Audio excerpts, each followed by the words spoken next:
Hi guys, welcome to Pakistani father and son. तो यार जैसा कि आप सबको पता है भाई, इस टाइम तुर्की और भारत के दरमियान काफी गहमा गहमी चल रही है। काफी गर्म माहौल है बॉर्डर पे। भारत ने तो सीधी पाइपलाइनें इस टाइम उड़ाई हुई हैं उसकी, लेकिन भाई साहब वहां पर तुर्की ने अपने सैनिकों की तैनाती की और भाई भारत ने वहीं से ही अपने राफेल उड़ाया और अंधा कर दिया है इस टाइम भाई साहब तुर्की के सारे रडारों को। ना का राफेल उड़ा दिए, राफेल उधर उड़ा दिए भाई साहब। खैर नहीं है तुर्की की वजह। भाई वही तो वॉच करते हैं इस टाइम पर, आखिर भारत के राफेलों ने क्या जलवा दिखाया है तुर्की पर। तो कौन ऑन करते हैं 3 2 1 एंड स्टार्ट।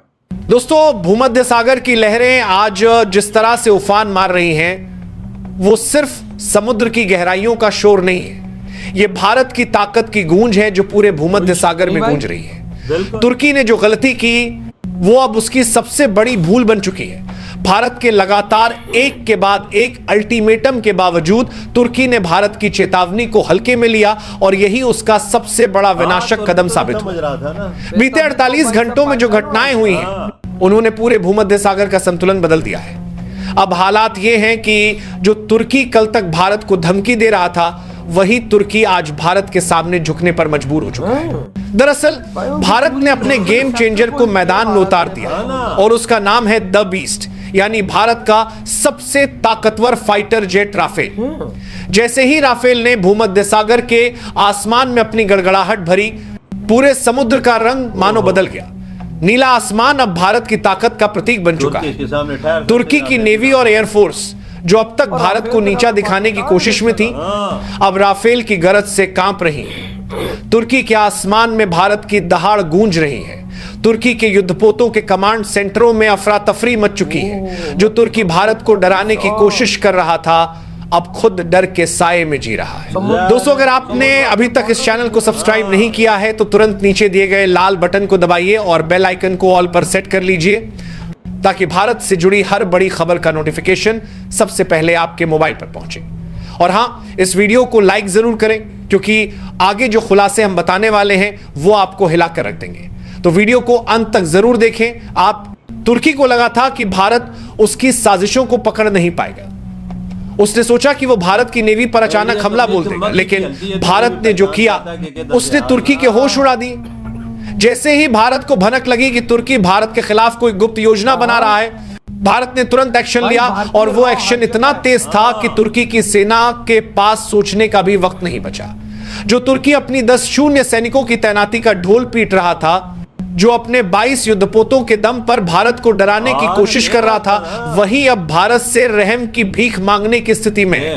अब भारत ने मैदान में उतार दिया है अपना monster of the sea INS Vikrant.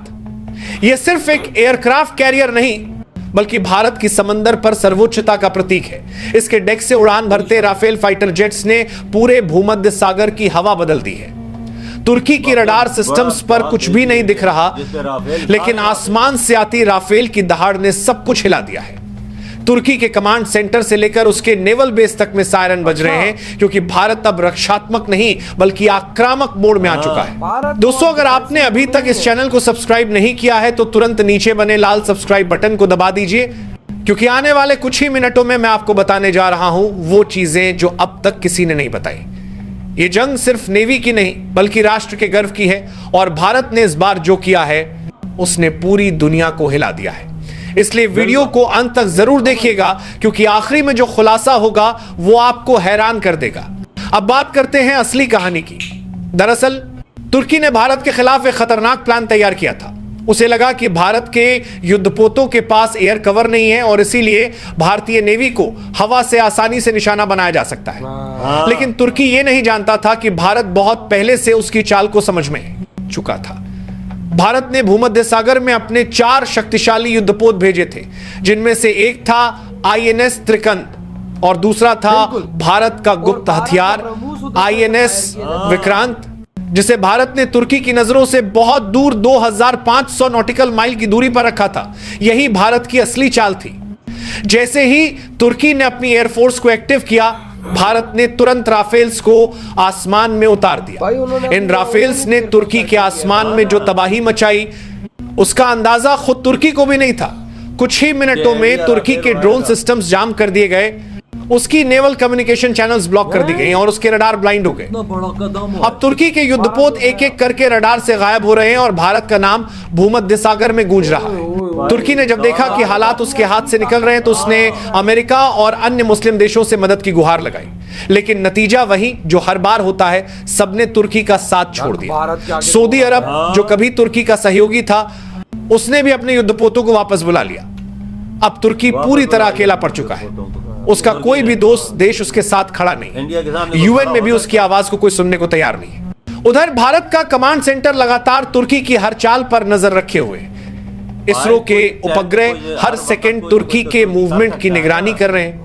Bharat के पास अब वो तकनीक है जिससे भूमध्य सागर के हर कोने की लाइव फीड भारतीय नेवी और एयरफोर्स को मिल रही है। तुर्की की हर हरकत, हर जहाज, हर लड़ाकू विमान भारत की नजरों में है। भारत चाहे तो चंद सेकंड में तुर्की के 22 युद्धपोतों को खामोश कर सकता है और यही डर अब तुर्की के सिर पर सवार है। तुर्की अब यूएन में भी पीछे हट गया है। जो देश कल तक भारत के खिलाफ बोल रहा था, अब वही भारत की तारीफें कर रहा है।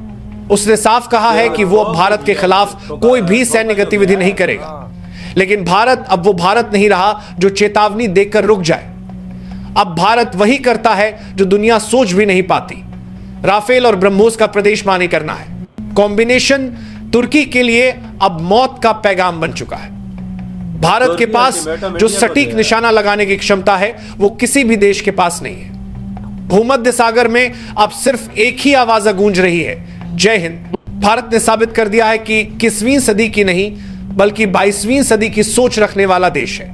भारत ने यह दिखा दिया है कि अगर किसी ने उसकी सीमाओं या सम्मान को चुनौती दी तो उसका अंत तय है। अब तुर्की के लिए पीछे हटना ही एकमात्र रास्ता बचा है। उसके बेस खाली हो चुके हैं, उसके सैनिक हताश हैं और उसकी सरकार चुप है। वहीं दूसरी तरफ भारत का झंडा ऊंचा लहरा रहा है और भारतीय नेवी और एयरफोर्स दोनों जश्न मना रही है। दोस्तों, ये वही पल है जिसका सपना हर भारतीय ने देखा था, जब हमारे देश की ताकत को दुनिया खुलेआम मानने पर मजबूर हो जाए। आज भारत ने न सिर्फ तुर्की को उसकी औकात दिखा दी है, बल्कि यह भी साबित कर दिया है कि अब भारत वो देश नहीं रहा जिसे कोई हल्के में ले सके। जो कभी भारत को धमकाता था, वही अब भारत से रहम की भीख मांग रहा है। भूमध्य सागर में भारत की जीत सिर्फ एक सैन्य सफलता नहीं है, बल्कि यह राष्ट्र के आत्मविश्वास, साहस और तकनीकी शक्ति का प्रतीक है। इधर हुई ये वीडियो खत्म भाई साहब।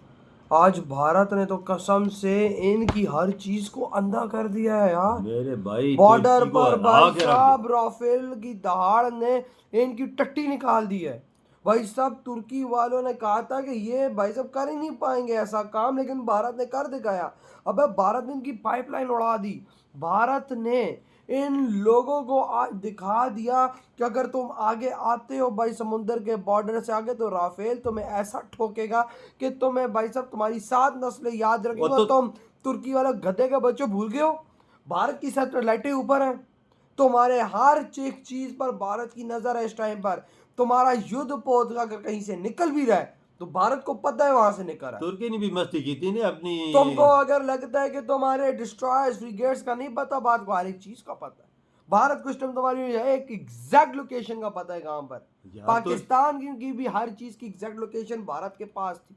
भारत अपनी सैटेलाइटों से हर चीज देख रहा था यार। उसने भी अपनी नेवी को एक्टिवेट किया है ना, उसने भी सब कुछ किया ना। पहले तो मस्ती तुर्की ने की है, इंडिया ने तो बाद में ये चीज देखी है भाई। जब भारत ने फिर एक्शन लिया तो फिर भाई साहब टट्टियां निकली हुई है। राफेल उड़ा के उनकी हवा निकाल दी भाई। पहले तो एनर्जी सेक्टर को हिट किया ना, उनकी पाइपलाइन उड़ाई। उसके बाद में भाई अब जब राफेल उड़ा के उनके सिस्टम्स को जब भारत ने जाम किया तो भाई साहब यूं कांप रहा है। पाकिस्तान का क्या हाल किया है, पाकिस्तान का क्या हाल किया राफेल से? तो भाई साहब इस टाइम 25 करोड़ पाकिस्तानी डरते हैं।